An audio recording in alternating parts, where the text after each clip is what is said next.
DD news पर।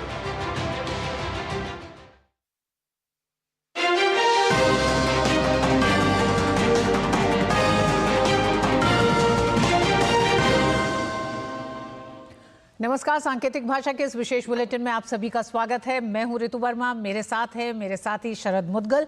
खबरों की शुरुआत करें उससे पहले नजर डालेंगे अभी तक की हेडलाइंस पर। केंद्रीय मंत्रिमंडल के 3 महत्वपूर्ण फैसले। तिरुपति पाकला कटपड़ी लाइन के दोहरीकरण को मंजूरी। पीएम कृषि सिंचाई योजना की सब स्कीम पंजाब और हरियाणा में हाइब्रिड इम्यूनिटी मोड पर जीर कपूर बाईपास के निर्माण को दी मंजूरी।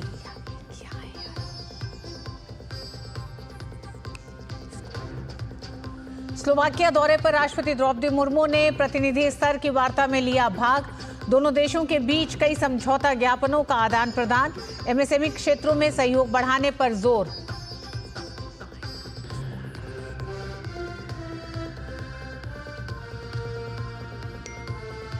प्रधानमंत्री नरेंद्र मोदी ने नवकार मंत्र को बताया भारतीय आस्था का केंद्र। कहा, नया भारत आध्यात्म और एआई से समाधान खोजकर दुनिया को दिखाएगा नई राह।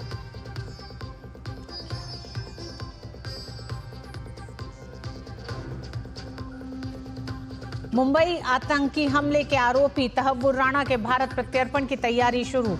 जल्द लाया जा सकता है भारत, कागजी कार्रवाई तेज।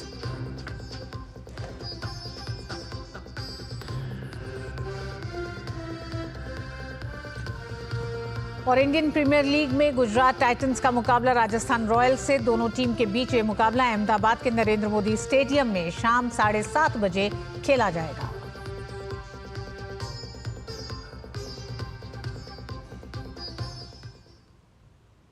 प्रधानमंत्री नरेंद्र मोदी की अध्यक्षता में कैबिनेट की बैठक हुई। बैठक में 3 महत्वपूर्ण फैसले लिए गए। तिरुपति पाकला कटपड़ी लाइन के दोहरीकरण को मंजूरी। पीएम कृषि सिंचाई योजना की सब स्कीम को मंजूरी। और पंजाब और हरियाणा में हाइब्रिड इम्यूनिटी मोड पर जीर कपूर बाईपास के निर्माण को मंजूरी दी गई है। बात करें तिरुपति पाकला कटपड़ी लाइन के दोहरीकरण परियोजना की, तो इस परियोजना का उद्देश्य तिरुपति से कनेक्टिविटी बढ़ाना है। आंध्र प्रदेश और तमिलनाडु में Tirupati Pakala Katpadi single railway line section के दोहरीकरण का ये रूट 104 किलोमीटर लंबा होगा, जिसकी लागत कुल 1332 करोड़ रुपए है।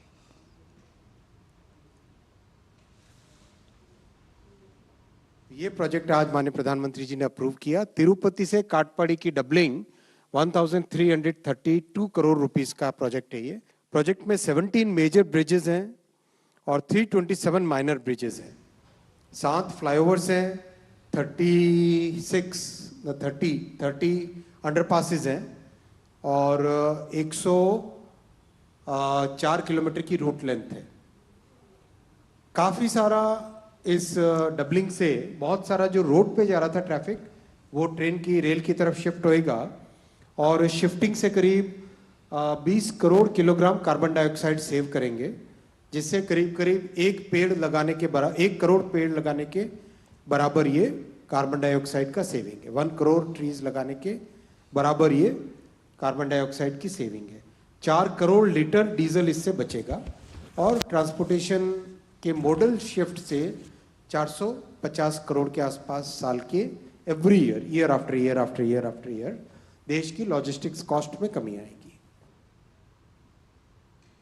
कैबिनेट ने एक और अहम फैसले में पंजाब और हरियाणा में हाइब्रिड इम्यूनिटी मोड पर प्रवेश नियंत्रित जीर कपूर बाईपास के निर्माण को मंजूरी दी है। 19 किलोमीटर लंबाई के 6 लेन वाले इस बाईपास की लागत 1878.31 करोड़ रुपए है।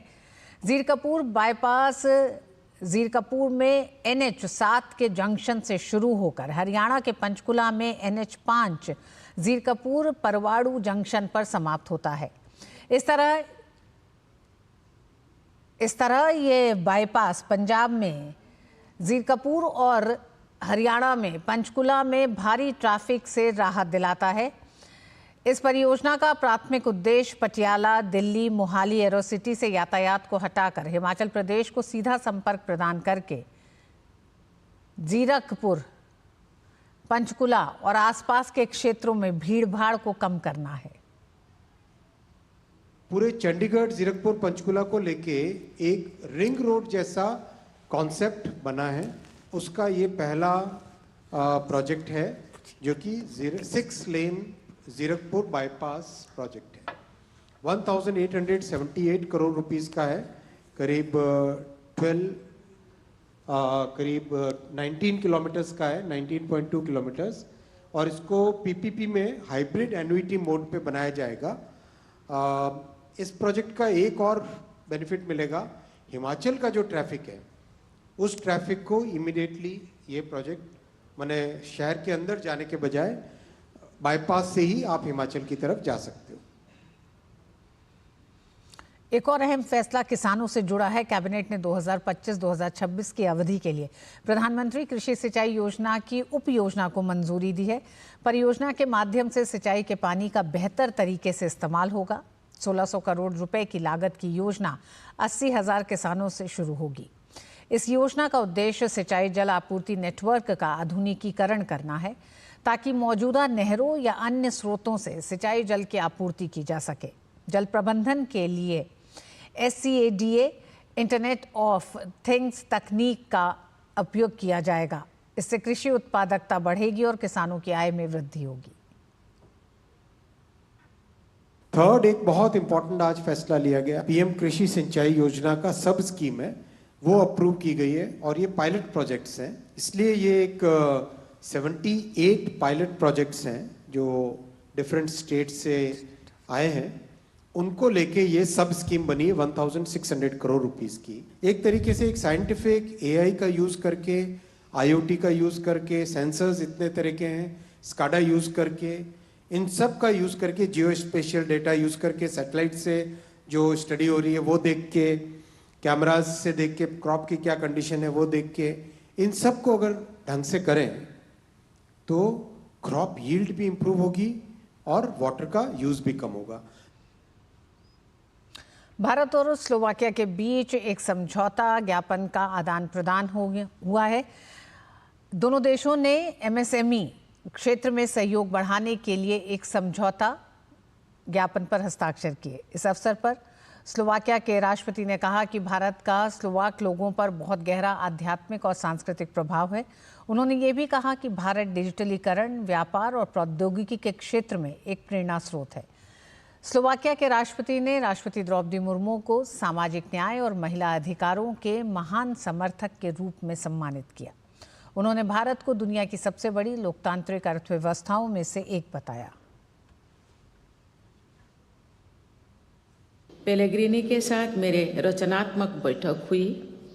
हमने अपने द्विपक्षीय संबंधों के सभी महत्वपूर्ण पहलुओं की समीक्षा की और साझा वैश्विक और क्षेत्रीय हितों के मुद्दों पर भी चर्चा की।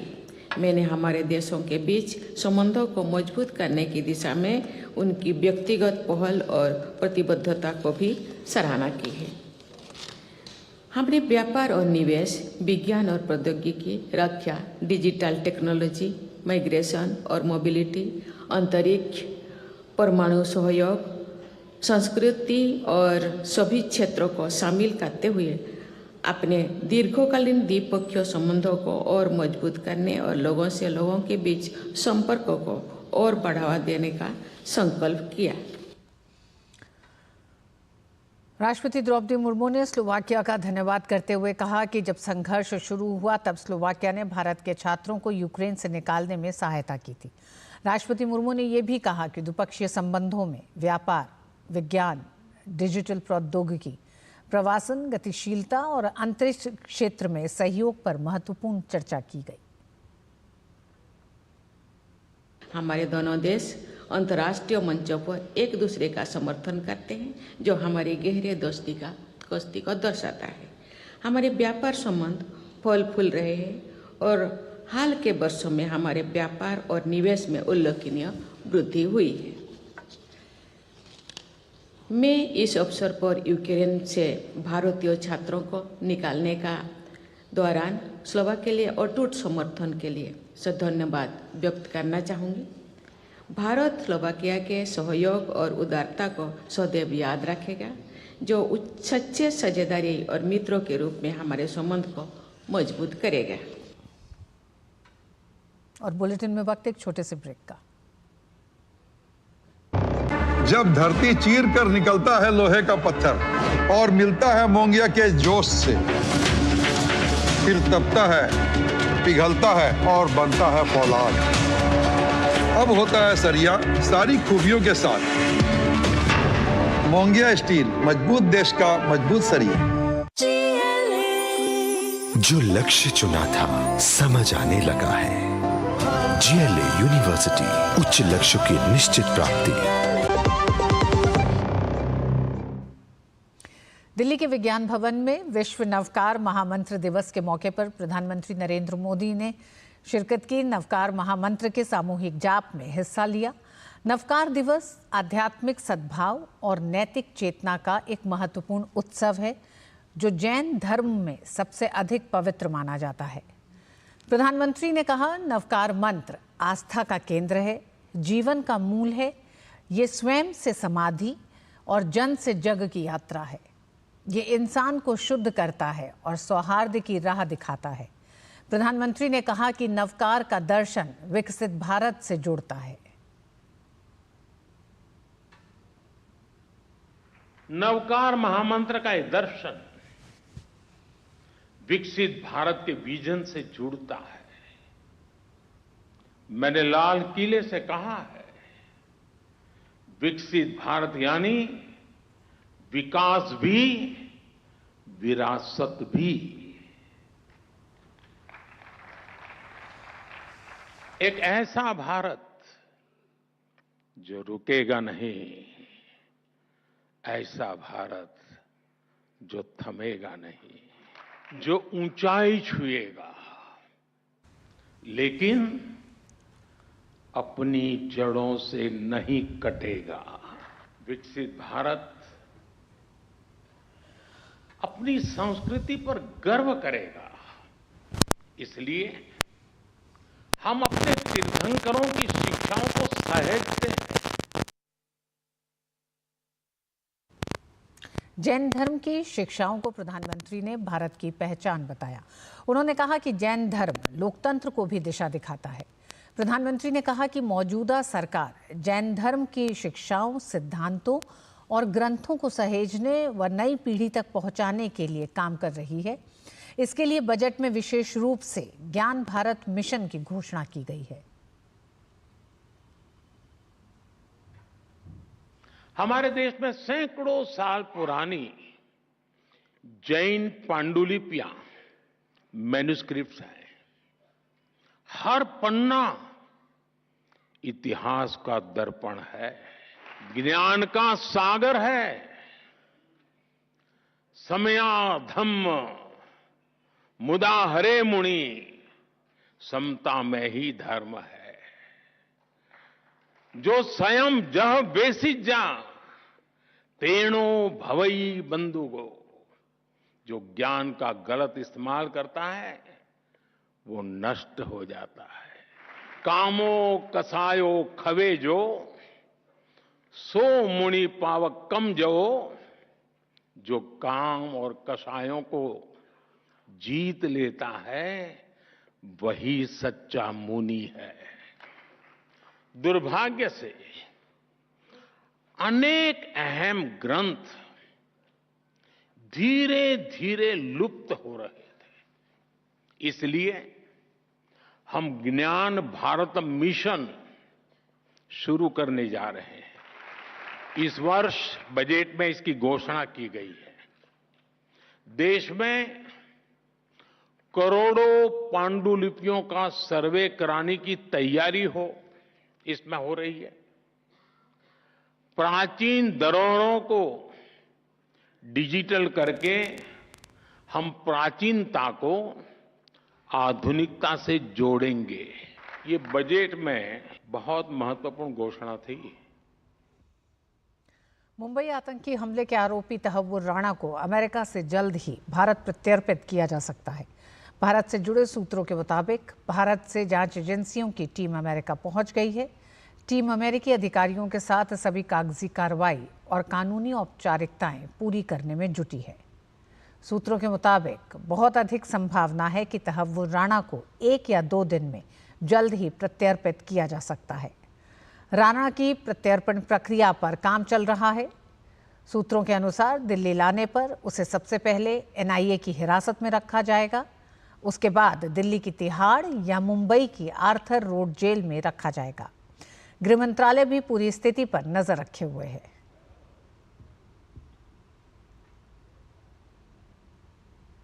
पश्चिम बंगाल में वक्फ कानून के लागू होने के विरोध में लगातार हिंसा जारी है।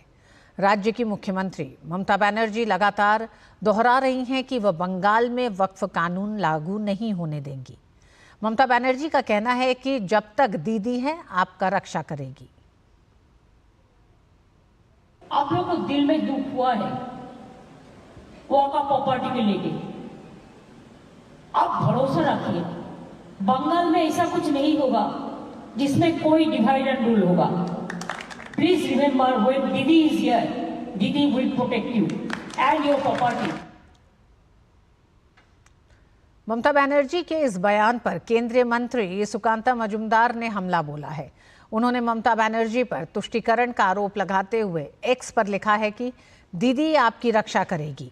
पश्चिम बंगाल की असफल तुष्टीकरण में डूबी मुख्यमंत्री ममता बनर्जी आखिर किसे बचाने की कोशिश कर रही हैं? कट्टरपंथी भीड़ को, कट्टरपंथी तत्वों को? क्या उन्होंने वोट बैंक की राजनीति के लिए राज्य को पूरी तरह कट्टरपंथी ताकतों के हवाले कर दिया है? आगे सुकांता मजूमदार हमला करते हुए लिखते हैं कि जंगीपुर मुर्शिदाबाद जल रहा है, सार्वजनिक संपत्ति को आग के हवाले किया जा रहा है, पुलिस पर हमला किया जा रहा है, कानून व्यवस्था चरमरा रही है और ममता बनर्जी चुप हैं। क्या ये नेतृत्व है या मिली भगत? सुकांता मजूमदार ने विरोध को संविधान के साथ सीधा विश्वासघात बताया है। उन्होंने कहा केंद्रीय कानून का विरोध करना राष्ट्र का विरोध करने के बराबर है।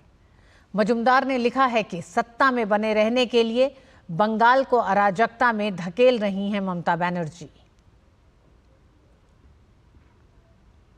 भाजपा के राष्ट्रीय प्रवक्ता शहजाद पूनावाला ने टीएमसी और ममता बनर्जी पर निशाना साधते हुए कहा कि इनका मकसद देश की शांति को भंग करके केवल तुष्टीकरण की राजनीति करना है।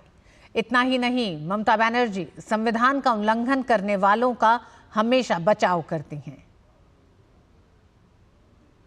तुष्टीकरण मुझे चाहिए और तुष्टीकरण की सारी हदें पार करके ममता बनर्जी अब सरेआम खुलेआम संविधान को चुनौती देने वाले तत्वों का बचाव कर रही है। कल मुर्शिदाबाद में हमने देखा आगजनी हुई, हिंसा हुई, पथराव हुआ, पुलिस को मारा गया और जिन लोगों ने कहा हम संविधान नहीं मानेंगे, आज वो धमकी दे रहे हैं कि हम ऐसा डंक मारेंगे कि आप भाग जाओगे, जीने नहीं देंगे, हम संविधान नहीं मानेंगे। ये ऐसी धमकी देने वाले लोगों को ममता बनर्जी ममता दिखा रही है और जिस प्रकार से संरक्षण सेकुलरिज्म और वोट बैंक के नाम पर दे रही है, ये दिखाता है कि आज माँ माटी मानुष नहीं, केवल मुस्लिम तुष्टीकरण और मुस्लिम तुष्टीकरण ममता बनर्जी का एकमात्र उद्देश्य बन चुका है।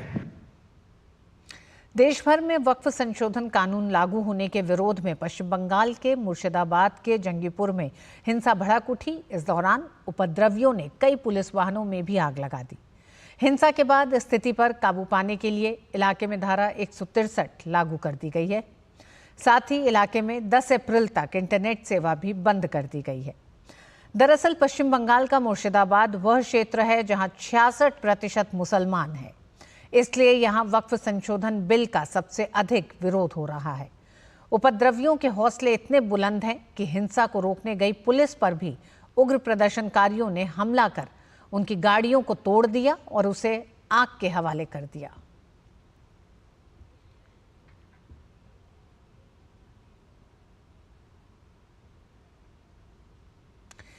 पीएम मोदी के 9 संकल्पों और नवकार महामंत्र दिवस के अवसर पर दिए गए संदेशों पर दुनिया के जैन समाज की क्या राय है, आइए सुनते हैं।